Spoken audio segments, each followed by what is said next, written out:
Hai, selamat datang di Sabar Talks, tempat di mana kisah hidup jadi pelajaran berharga. Kalau kamu suka cerita yang menyentuh hati, klik subscribe sekarang juga ya. Jangan lupa like videonya, dan tulis di komentar kamu nonton dari mana. Siapa tahu, ada teman satu kota di sini. Dan sekarang, mari kita mulai kisah hari ini. Namaku Alika.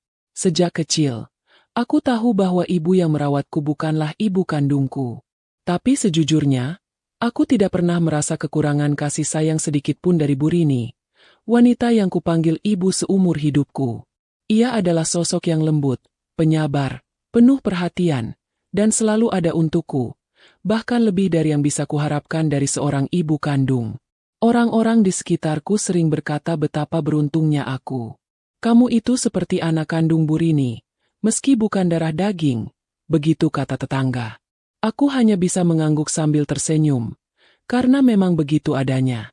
Bu Rini membesarkanku sejak aku masih bayi, begitu katanya, setelah dititipkan oleh seseorang yang tidak pernah kembali lagi. Rumah kami sederhana, tapi hangat. Letaknya di sebuah perkampungan kecil di pinggiran kota Salatiga, dengan halaman dipenuhi bunga-bunga yang ibu tanam sendiri. Aku tumbuh dengan cerita dongeng sebelum tidur, pelukan di setiap pagi, dan semangkuk sup hangat setiap kali aku demam.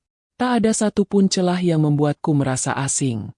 Tapi, segalanya mulai berubah perlahan. Seiring aku tumbuh besar, aku mulai memperhatikan hal-hal yang dulu tak kuanggap penting. Seperti kamar kecil di ujung lorong rumah yang selalu terkunci, bahkan saat ibu tidak di rumah. Seperti cara Bu Rini selalu menghindari pertanyaan tentang masa kecilku, atau tentang orang-orang yang pernah mengenalku sebelum usia 3 tahun. Ia akan tersenyum, mengalihkan topik, atau pura-pura ada yang harus dikerjakannya di dapur. Waktu itu, aku duduk di bangku kelas 10 SMA. Hari Sabtu sore, hujan mengguyur halaman rumah kami. Aku sedang membaca di ruang tamu ketika melihat Bu Rini tergesa-gesa keluar dari kamar dengan jaket dan tas kecil. Ia berkata hendak pergi ke rumah teman lama untuk mengantar bingkisan. Tapi saat kutanya siapa temannya, ia hanya menjawab singkat, "Teman lama ibu di panti dulu." Aku tahu benar Bu Rini tak punya banyak teman dekat. Setidaknya, tak pernah satu pun dari mereka datang atau menyebut namaku. Hari itu, aku menunggu hingga larut. Ibu tak kunjung pulang. Ketika akhirnya kembali menjelang subuh, wajahnya lelah dan bajunya basah kuyup. Ia bilang kehujanan, padahal aku melihat ramalan cuaca semalam, dan hujan berhenti sejak pukul 10 malam. Besoknya, aku mengurungkan niat bertanya. Ada getaran halus di dalam diriku yang membuatku ragu. Mungkinkah selama ini aku terlalu percaya? Kejadian aneh lain pun menyusul. Aku pernah melihat Bu Rini berbicara di telepon dengan suara pelan di teras belakang, malam-malam. Saat kutanya, ia bilang sedang menghubungi tukang pijat langganannya yang pindah keluar kota. Tapi nadanya tadi terlalu bergetar, seolah ia sedang menenangkan seseorang, atau sedang bernegosiasi. Yang membuatku lebih bingung adalah saat aku iseng-iseng membuka laci tua di lemari ruang tengah. Di sana, aku menemukan sebuah amplop lusuh yang isinya hanya secari kertas bertuliskan tanggal dan satu kalimat pendek. "Jangan lupa hari ini, seperti yang kita janjikan." Tanpa nama, tanpa alamat pengirim. Tapi tulisan tangan itu bukan milik ibu. Sejak saat itu, aku mulai mencurigai bahwa ada sesuatu yang disembunyikan dariku. Sesuatu yang berhubungan dengan siapa aku sebenarnya. Setiap malam, aku memikirkan kemungkinan-kemungkinan yang tak pernah berani kuucapkan. Mungkinkah Bu Rini bukan hanya menyembunyikan masa laluku, tapi juga menyembunyikan seseorang? Namun, aku masih menyimpan setengah keyakinan bahwa semua itu mungkin hanya bayanganku. Bahwa Bu Rini tetaplah ibu terbaik yang bisa kumiliki. Sampai suatu hari, sebuah kejadian di sekolah mengubah segalanya. Hari itu, jam istirahat kedua, aku kembali ke kelas karena lupa membawa dompet. Saat membuka laci mejaku, ada sesuatu yang terasa asing di sana. Sebuah amplop putih bersih, tanpa nama. Kupikir seseorang salah meletakkan. Tapi saat kubuka, mataku terbelalak. Isinya adalah selembar kertas kecil, bertuliskan. Kamu harus tahu siapa dirimu sebenarnya. Ibumu menyimpan rahasia besar. Mulailah dari kamar yang selalu terkunci itu. Tanganku gemetar. Aku menoleh ke kiri dan kanan, memastikan tak ada yang melihat. Jantungku berdegup lebih cepat dari biasanya. Surat itu tak ditandatangani. Tak ada petunjuk siapa yang menulisnya. Tapi satu hal yang jelas, seseorang tahu sesuatu tentangku. Dan seseorang ingin aku tahu. Kepalaku penuh dengan pertanyaan. Siapa pengirim surat itu? Kenapa dia tahu tentang kamar terkunci di rumahku? Dan apa sebenarnya yang disimpan ibu di sana? Saat aku berjalan pulang sore itu, angin terasa lebih dingin dari biasanya. Langit mendung, dan suara detak langkah kakiku di trotoar terdengar lebih tajam. Aku tidak tahu apakah aku siap untuk semua ini. Tapi yang jelas, aku tidak bisa lagi menutup mata. Aku harus tahu kebenarannya. Kalimat itu berputar di kepalaku sepanjang perjalanan pulang. Tanganku tak henti meremas-remas amplop putih yang tadi kutemukan di meja sekolah. Hati ini seperti digelitik sesuatu yang tak bisa lagi diabaikan. Kali ini bukan sekadar curiga, tapi ada seseorang di luar sana yang tahu tentang masa laluku. Tentang kamar terkunci itu. Dan tentang sesuatu yang selama ini kusebut rumah. Begitu tiba di rumah, kulihat Bu Rini sedang menyapu halaman. Wajahnya tenang seperti biasa, tapi entah kenapa, kini aku melihatnya dengan tatapan berbeda. Ada semacam tirai yang selama ini menutup pandanganku, dan surat tadi menyibakkannya. Ibu, aku ke kamar, ya, ucapku singkat. Ia hanya mengangguk sambil tersenyum. Tapi aku tak bisa lagi membaca senyum itu seperti dulu. Di dalam kamar, aku duduk di atas ranjang dan membuka kembali surat misterius itu. Tak ada bekas lipatan lama, tak ada debu, yang berarti surat ini ditaruh belum lama. Bisa jadi pagi ini. Tapi siapa? Teman sekolahku? Guru? Atau seseorang yang diam-diam mengikuti hidupku? Aku menggigit bibir, menahan gugup. Kalimat terakhir surat itu menghantui pikiranku. Mulailah dari kamar yang selalu terkunci itu. Kupikirkan ulang. Kamar itu berada di ujung lorong, berhadapan langsung dengan dapur. Sejak kecil, aku tak pernah dibiarkan masuk ke sana. Bu Rini selalu bilang itu hanya gudang berisi barang-barang tak terpakai, penuh debu, dan tak aman. Tapi mengapa harus dikunci terus-menerus?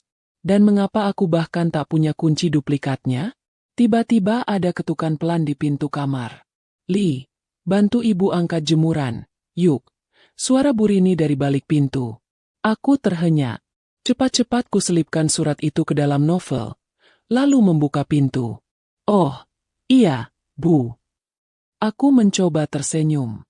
Di bawah sinar matahari senja, kami berdiri berdampingan di halaman belakang. Suara kain yang dijemur berkibar tertiup angin, menciptakan desisan pelan. Di sela keheningan itu, Bu Rini bertanya tanpa menoleh.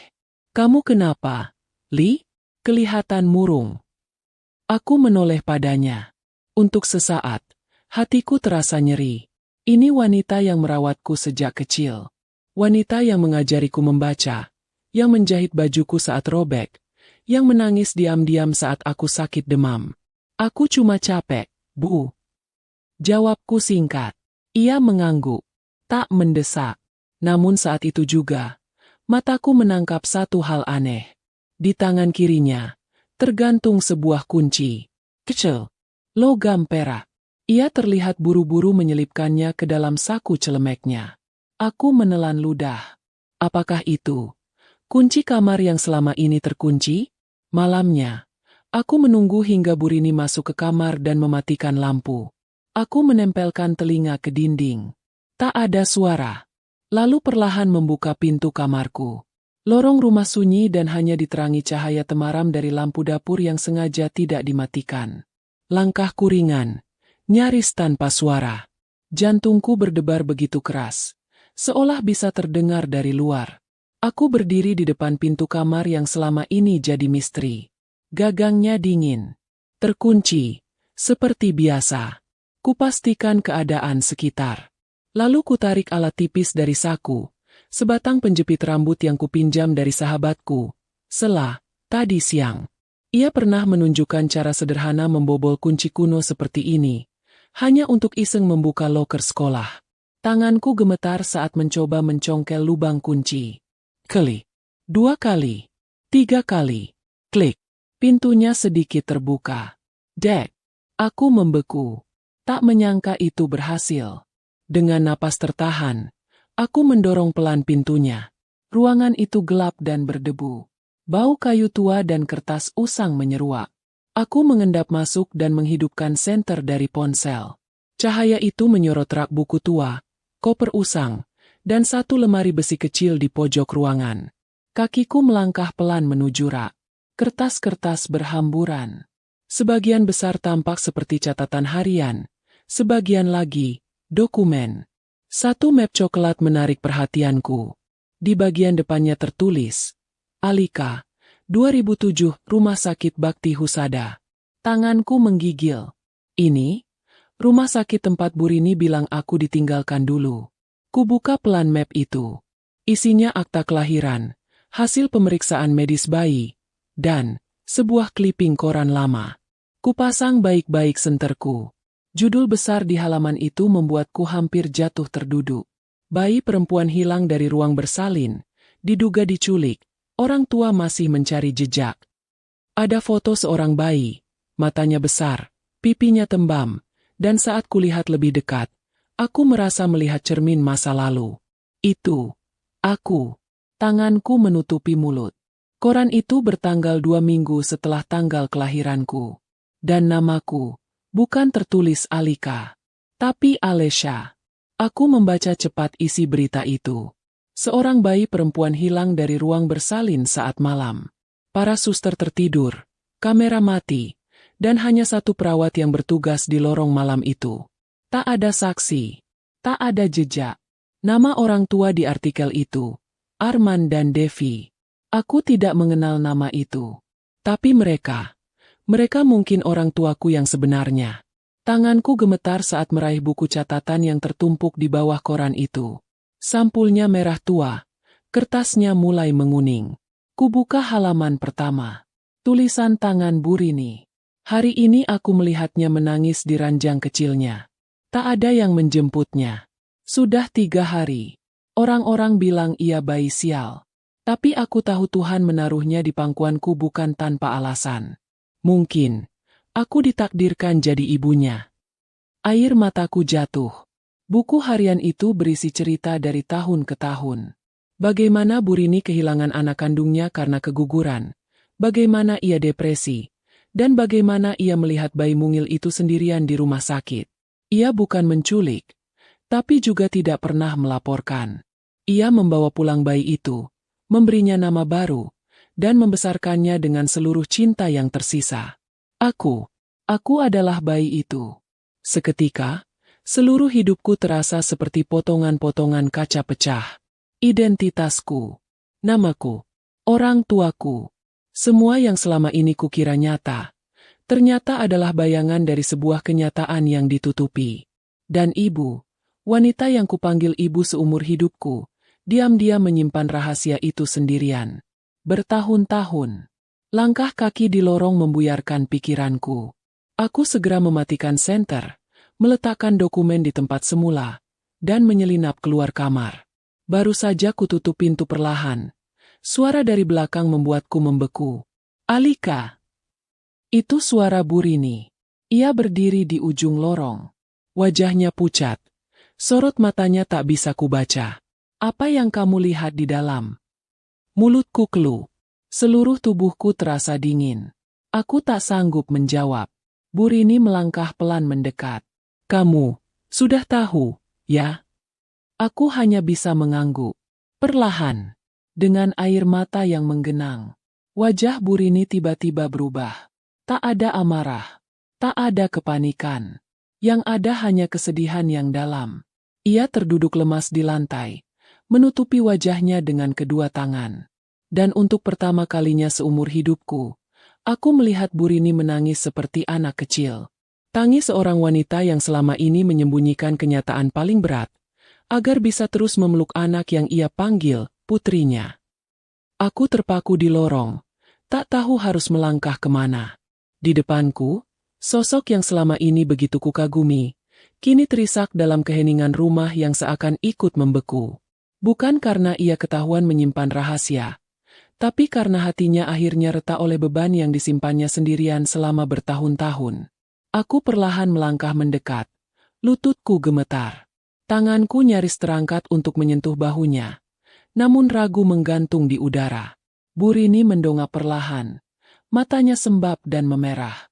Aku tahu suatu saat ini akan terjadi, gumamnya pelan, suaranya parau, nyaris seperti bisikan. Aku menelan ludah. Bu, kenapa? Bu Rini tertawa miris. Pertanyaan itu sudah kudengar sejak malam pertama aku membawamu pulang. Bahkan dari diriku sendiri. Ia bersandar ke dinding, lalu mulai bercerita tanpa aku harus bertanya lagi. Aku kehilangan bayi laki-lakiku di usia 7 bulan kandungan. Waktu itu hidupku kosong. Alika, aku tidak punya siapa-siapa. Suamiku meninggal karena kecelakaan kerja 3 bulan sebelumnya. Semua orang bilang aku harus kuat. Tapi mereka tidak tahu bagaimana rasanya bangun pagi tanpa suara tangis bayi yang kupersiapkan seisi rumah untuk menyambutnya. Napasnya terputus-putus. Tapi ia melanjutkan. Lalu aku mulai bekerja paruh waktu sebagai petugas kebersihan di rumah sakit Bakti Husada. Hanya supaya aku tidak gila di rumah. Di sanalah aku melihatmu. Malam-malam, sendirian di ruang bayi. Tak ada nama di inkubatormu. Tak ada satupun yang datang menjemput selama berhari-hari. Ia menatapku lekat-lekat, seperti memastikan aku masih mendengarnya. Suster jaga bilang kamu bayi buangan. Hasil hubungan gelap. Mungkin. Ada yang bilang kamu sakit. Ada juga yang bilang kamu anak orang kaya yang ingin disembunyikan. Tapi tidak ada yang benar-benar tahu. Dan aku tidak bisa meninggalkanmu di sana. Aku menatapmu, Li, dan aku tahu, kalau aku pergi malam itu tanpa membawa kamu pulang, aku akan mati perlahan. Tangisku jatuh tanpa bisa dicegah. Tak ada nada marah di suaranya. Yang ada hanya cinta yang terlalu besar, hingga melampaui batas hukum dan logika. Aku bawa kamu pulang malam itu, sembunyi-sembunyi. Kupeluk kamu sepanjang jalan. Aku bilang pada Tuhan, kalau ini salah, maka hukum aku. Tapi jika ini cinta, tolong izinkan aku menjaganya sampai akhir. Aku duduk perlahan di lantai, tepat di hadapannya. Mataku tak bisa berhenti menatap wajahnya. Wajah seorang wanita yang selama ini kupanggil ibu, dan ternyata lebih berani dari siapapun yang pernah kukenal. Tapi, kenapa ibu tidak pernah cerita? Suaraku akhirnya keluar, pelan, bergetar. Aku takut. Jawabnya jujur. Takut kamu membenciku. Takut kamu pergi meninggalkanku saat tahu kamu bukan darah dagingku. Dan paling kutakutkan, kamu akan mencarimu orang tua kandungmu, dan melupakanku. Aku menutup mata. Kata-katanya menusuk jauh ke dalam hatiku. Tapi sebelum aku sempat menenangkan diri, sesuatu melintas di benakku. Nama yang kulihat di artikel koran itu. Arman dan Devi. Mereka benar-benar orang tuaku. Tanyaku pelan. Bu Rini mengangguk ragu. Aku tidak yakin. Tapi aku mencatat nama mereka dari koran. Dan pernah mencoba mencari tahu. Dulu aku bahkan hampir menelepon salah satu nomor yang tertera. Tapi aku urung. Karena waktu itu, kamu baru mulai bisa memanggilku ibu. Hening. Sampai akhirnya ia berdiri perlahan, menatapku penuh kesungguhan. Aku tidak akan menghalangimu kalau kamu ingin mencari mereka. Li, sekarang kamu sudah besar. Kamu berhak tahu dari mana kamu berasal. Aku sudah terlalu lama bersembunyi dalam ketakutan sendiri. Aku berdiri mengikuti langkahnya, meski tubuhku masih lemas. Ibu, suaraku bergetar. Aku belum tahu apa yang akan aku lakukan. Tapi yang aku tahu, malam ini aku masih ingin tidur di kamar ini. Di rumah ini. Bersama ibu. Bu Rini menutup wajahnya dengan tangan. Kali ini bukan karena tangis sedih, tapi karena lega. Minggu berikutnya, aku mulai mencari tahu tentang nama Arman dan Devi. Aku menyusuri jejak digital lewat internet, media sosial, bahkan forum-forum lama. Sebagian besar hasilnya nihil. Tapi satu hal menarik muncul dari pencarian alamat email tua yang tercantum di berita koran digital yang berhasil kuakses. Aku menulis email, hanya dengan satu kalimat. Apakah Anda masih mencari bayi perempuan yang hilang dari rumah sakit Bakti Husada 20 tahun lalu? Aku menunggu dalam gelisah. 3 hari, 4 hari, sampai akhirnya, di hari kelima, aku mendapat balasan. Siapa Anda? Tolong hubungi saya di nomor ini. Kami masih mencari dia. Tanganku gemetar. Kupandangi nomor yang tertera, dan mulai merasa sesak. Ini nyata. Ini bukan sekadar masa lalu dalam lemari berdebu. Mereka masih hidup. Dan mereka masih mencari aku. Kupanggil Bu Rini. Kali ini aku tidak bisa melangkah sendiri. Ibu, aku dapat balasan email. Dari mereka. Wajah Bu Rini menegang. Tapi ia mengangguk. Kamu mau menemuinya? Aku tidak langsung menjawab. Tapi malam itu juga, kami naik kereta ke Jakarta. Tempat alamat terakhir Arman dan Devi disebutkan dalam dokumen berita. Tak ada kepastian. Hanya dorongan dari hati yang belum pernah terasa sekuat ini. Perjalanan kami sepi. Di antara suara roda kereta yang bergesekan dengan rel, aku menggenggam tangan Bu Rini. Kami tidak bicara banyak. Tapi genggaman itu cukup. Cukup untuk membuatku tahu bahwa meski aku akan menatap masa lalu, aku tidak sendiri. Sore harinya, kami sampai di sebuah rumah di kawasan Kebayoran. Rumah besar, tapi tidak megah. Pagar besi dan dinding cat putih yang mulai memudar. Aku berdiri di depan pintunya dengan napas terengah. Tanganku nyaris tak sanggup mengetuk. Tapi pintu itu lebih dulu terbuka. Seorang wanita parubaya berdiri di ambang, menatapku dengan mata terbelalak. Di belakangnya, seorang pria muncul. Wajahnya pucat, suaranya tercekat. Alesha. Aku membeku. Wajah mereka. Aku belum pernah melihatnya, tapi entah kenapa, ada sesuatu yang terasa familiar. Matanya, hidungnya, bahkan kerutan di dahi pria itu. Mirip denganku saat berpikir keras. Wanita itu mendekat perlahan, lalu menangis terisak. Kamu, hidup. Ya Tuhan, kamu hidup. Aku tak sanggup berkata apapun. Pelukan itu datang begitu saja. Hangat, bingung, gugup, dan basah oleh air mata yang entah milik siapa. Aku dipeluk oleh dua orang yang selama 20 tahun terakhir hidup dalam kehilangan. Yang menyangka anak mereka hilang untuk selamanya. Bu Rini berdiri tak jauh di belakangku. Menunduk. Aku menoleh ke arahnya. Dan untuk pertama kalinya, aku melihat wajah yang benar-benar kosong. Seperti seseorang yang menyerahkan segalanya. Dan siap kehilangan. Aku tidak tahu bagaimana menyatukan dua dunia yang telah terbelah ini. Tapi hari itu, aku tahu, rumah yang selama ini ku kenal, mungkin bukan satu-satunya. Tapi cinta yang kubawa sejak kecil, tidak pernah hilang, tidak pernah digantikan. Dan malam itu, untuk pertama kalinya dalam hidupku, aku tidur di rumah orang tua kandungku, tapi tidak bisa berhenti merindukan ibu yang membesarkanku. Aku memandangi langit-langit kamar yang asing ini. Bersih, wangi, dengan spray yang masih tampak baru. Tapi tak ada satupun kenangan menempel di dindingnya. Tak ada bekas tawa. Tak ada suara nyanyian sebelum tidur. Hanya keheningan yang menggema. Meski orang-orang di rumah ini adalah darah dagingku sendiri. Devi, ibuku, masih terjaga di kamar sebelah. Tadi sore, setelah pelukan yang panjang dan tangis yang meledak-ledak, kami duduk di ruang keluarga. Mereka menceritakan malam kelam itu, 20 tahun lalu. Malam saat seorang perawat berpakaian putih membawaku untuk pemeriksaan, dan tidak pernah kembali. Malam ketika harapan mereka runtuh seketika. Polisi tidak pernah menemukan jejak. Rumah sakit kehilangan semua rekaman CCTV.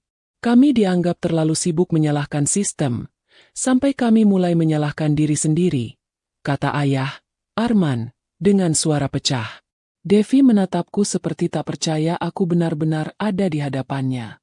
Aku pernah mimpi kamu berdiri di depan pintu rumah ini, pakai seragam sekolah, bawa tas, dan senyum. Tapi tiap kali aku bangun, cuma kosong. Hatiku bergetar. Tapi di dalam sana, ada lubang yang belum bisa terisi. Lubang itu berbentuk burini. Aku belum cerita pada mereka siapa yang membesarkanku. Aku tak ingin mereka membenci Burini. Aku belum siap melihatnya dihujat atau dituduh macam-macam. Tidak oleh siapapun. Terlebih oleh dua orang yang baru kutemui. Esok paginya, kami sarapan dalam diam. Aku hanya menyentuh roti panggang di piringku. Sementara Devi mengamatiku dari ujung meja. Alika, katanya perlahan. Atau, Alesha, kamu maunya kami panggil apa? Aku tertegun.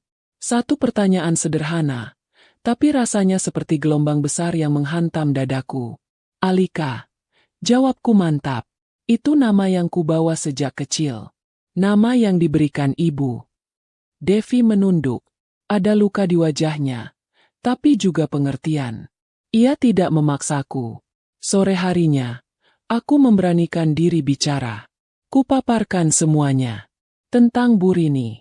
Tentang rumah kami di Salatiga. Tentang malam saat ia membawaku pulang bukan karena menculik, tapi karena tak ada siapapun yang mencariku. Tentang bagaimana ia merawatku dengan cinta yang tak pernah berkurang. Ayah menatap kosong ke meja. Ibu, Devi, meneteskan air mata, tapi tidak berkata apa-apa. Aku tidak membenarkan apa yang dilakukan Burini, ucapku lirih. Tapi kalau dia tidak mengambilku malam itu, aku mungkin tidak akan hidup. Aku mungkin sudah. Jangan, potong Devi pelan. Kamu tidak perlu menjelaskan. Kami mengerti. Lalu ia berdiri, berjalan pelan ke jendela, dan menatap keluar. Kami sudah cukup kehilangan selama ini. Sekarang kamu sudah kembali. Tapi aku tahu, cinta itu bukan hanya tentang darah. Aku tak sanggup menahan air mata. Tangisku pecah di ruang itu, bukan karena sedih, tapi karena beban yang perlahan terangkat. Sore itu, kami memutuskan untuk mengunjungi Burini. Bersama-sama. Rumah di Salatiga masih tampak sama. Tapi suasananya berbeda. Saat Burini membuka pintu dan melihat siapa yang berdiri di depannya, ia nyaris jatuh terduduk. Aku segera memeluknya. Ibu, mereka datang bukan untuk menyalahkan, kataku. Burini menatap Arman dan Devi. Matanya membasah. Aku tidak tahu harus bicara apa. Aku bukan siapa-siapa. Aku hanya mencintai anak ini sepenuh hidupku. Devi melangkah mendekat, lalu menggenggam tangan Burini. Kami tahu, dan kami berterima kasih.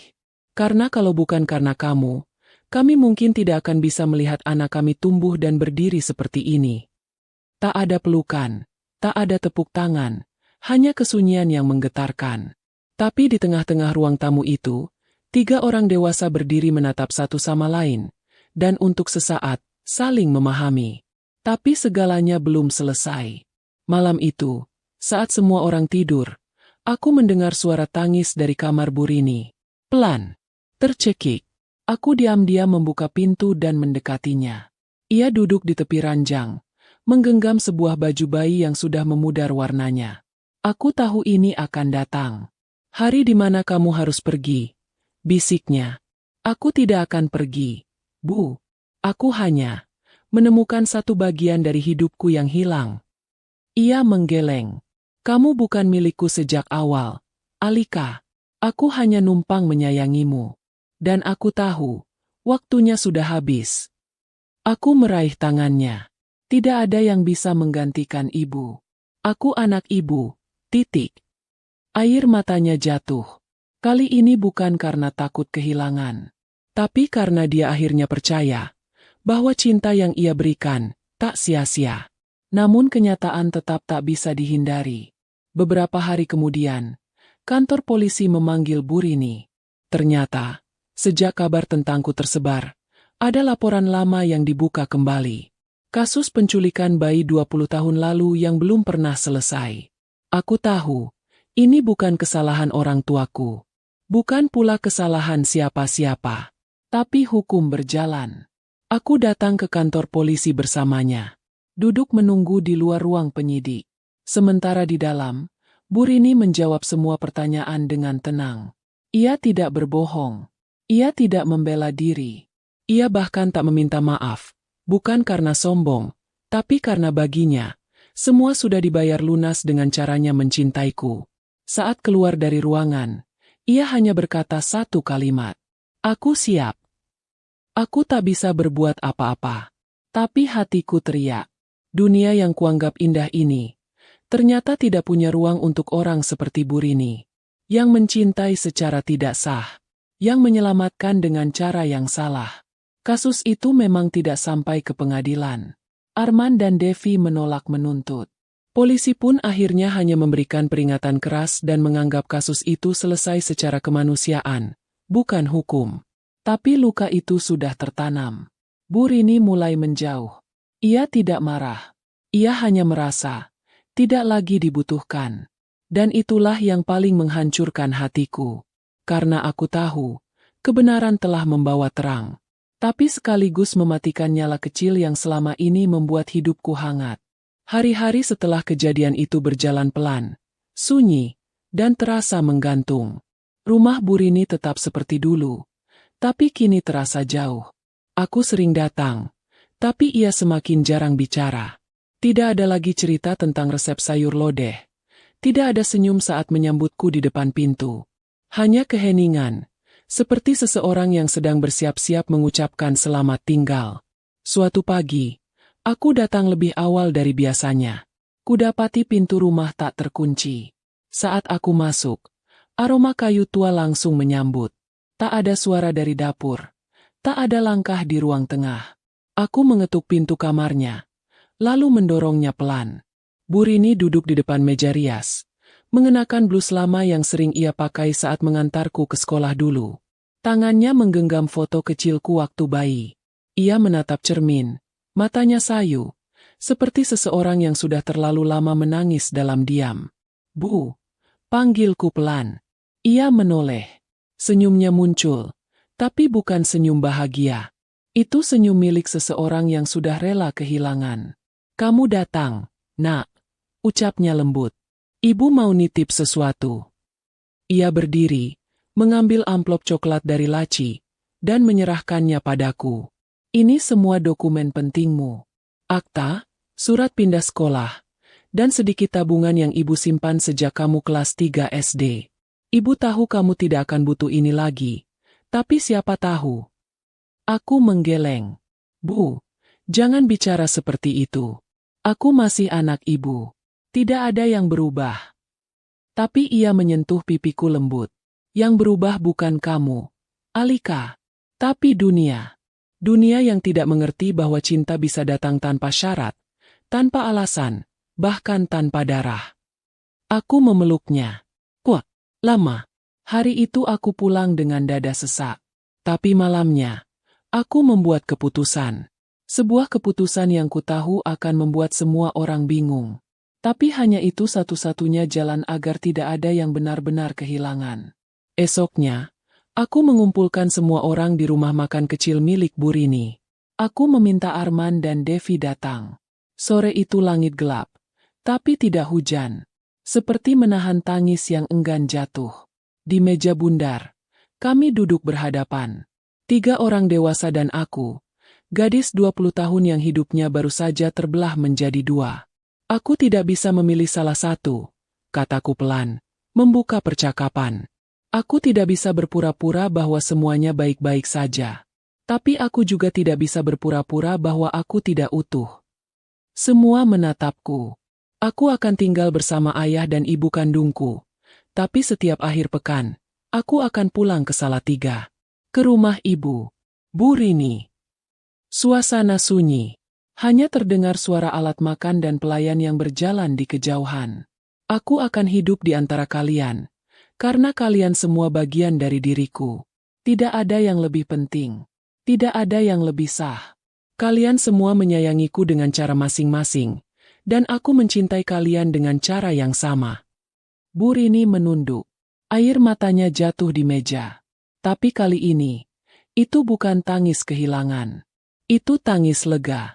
Devi berdiri, lalu meraih tangan Bu Rini. Kami tidak akan mengambil dia darimu. Tidak akan pernah. Arman menambahkan, kalau bukan karena kamu, kami mungkin sudah kehilangan segalanya. Kami utang hidup kami padamu.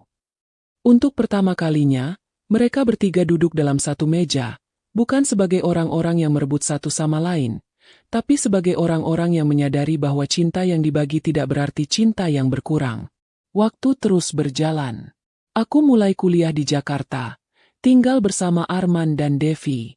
Mereka pelan-pelan mengenalku pada keluarga besar yang dulu hanya kulihat lewat foto. Paman, bibi, sepupu, semuanya menyambutku, meski awalnya penuh rasa canggung. Tapi aku tahu, proses itu memang butuh waktu. Setiap Jumat sore, aku naik kereta ke Salatiga, menginap di rumah Bu Rini, makan malam bersamanya, mendengarkan ceritanya tentang bunga yang baru ia tanam, atau tetangga baru di seberang jalan. Kami kembali seperti dulu, meski sekarang tidak sepenuhnya sama. Kadang-kadang, aku masih terbangun tengah malam, menatap langit-langit dan bertanya, bagaimana hidupku jika malam itu, 20 tahun lalu, Bu Rini memilih untuk tidak membawa pulang bayi yang sendirian di ruang bersalin itu? Aku tak berani membayangkannya. Dan aku tahu, mungkin dunia tidak bisa menerima semua cinta yang lahir dari kesalahan. Tapi aku bisa. Karena aku yang hidup di dalamnya. Karena aku yang tumbuh dari cinta yang tak biasa. Tapi justru paling tulus. Dan pada akhirnya, aku tidak harus memilih antara kebenaran atau kasih sayang. Karena aku memilih untuk mempercayai keduanya.